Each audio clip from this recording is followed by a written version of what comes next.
banorëve që kanë zgjedhur njëri tjetrin, Brikena dhe Mateo.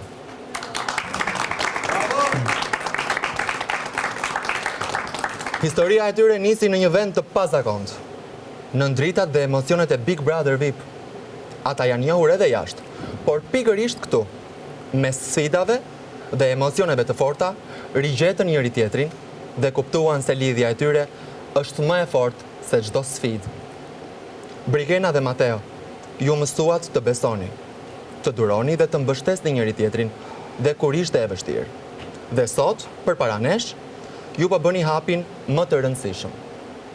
Ju po zgjidhni të ecni bashk dhe shpresoj të jeni bashk edhe pas Big Brother. Dhe unë kam besimin që po. Martesa nuk është vetëm një premtim për ditët e bukura, por edhe për ato më të vështirat.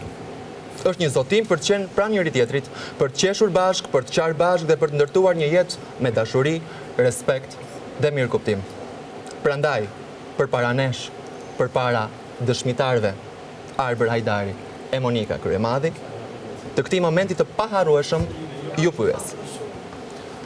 Brikena, a e pranon Mateon si bashkëshortin tënd për ta dashur, respektuar dhe mbështetur në çdo hap të jetës, në të mirën e të keq? Po. Pak me zë më të lartë, nëse. Kam emocione. Po. Mateo, a e pranon Brikenën si bashkëshorten tënde për ta dashur, respektuar dhe mbështetur në çdo hap të jetës, në të mirën e në të keq? Absolutisht po. Nëse dikush ka kundërshtime të flas tani ose të hesht për gjithmonë. Ço daj. Dajat e Brikenës, respektet dajat, halla teze. Do të çonë ne, se s'ka. Lutem hajde.